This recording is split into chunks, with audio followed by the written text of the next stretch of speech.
Bonjour à tous, bienvenue aujourd'hui dans cette petite capsule de cours concernant la réduction TEPA dite modernisée.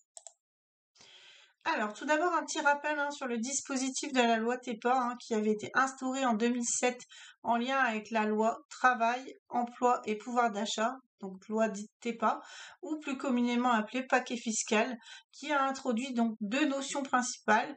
La première, la défiscalisation des heures supplémentaires jusqu'à un certain seuil, et une seconde notion d'exonération patronale sur les rémunérations des heures supplémentaires à hauteur de 1,50 € pour les entreprises de moins de 20 salariés.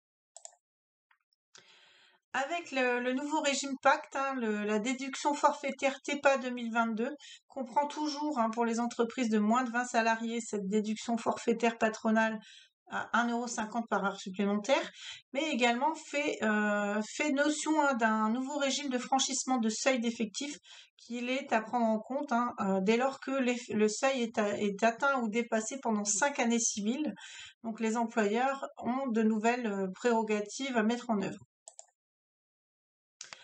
À savoir que cette exonération est cumulable avec d'autres exonérations comme la RGCP, donc réduction générale des cotisations patronales. Et également, petite précision du BOSS. Le BOSS, pour rappel, c'est le bulletin officiel de la sécurité sociale. Donc une petite précision qui a été apportée sur la thématique nommée allègement et exonération.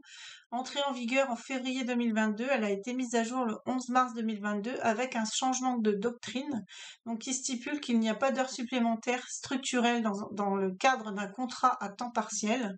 Et également, la déduction patronale est conditionnée au respect de l'employeur de dispositions légales et conventionnelles relatives à la durée légale du travail.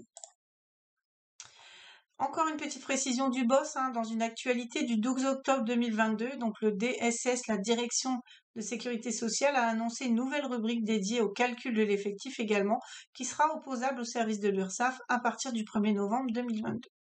Vous disposez ci-dessous du lien si vous souhaitez aller un petit peu plus loin. Ce qui change donc au 1er octobre 2022 en lien avec cette déduction TEPA, ça va être le dispositif qui est étendu aux entreprises de 20 à 249 salariés. Donc sur la partie gauche, vous pouvez voir que pour les entreprises de moins de 20 salariés, on est toujours sur une exonération avec une réduction de 1,50 € par heure supplémentaire.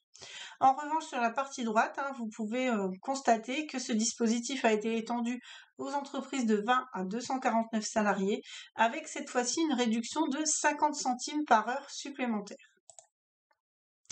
Les modalités déclaratives, quant à elles, ne changent pas.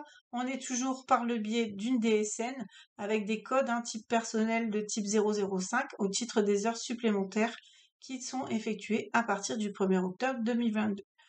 Sur le site de l'URSSAF, vous pouvez retrouver le texte de référence, à savoir l'article 2 de la loi 2022-1158 du 16 août 2022 portant sur les mesures d'urgence pour la protection du pouvoir d'achat.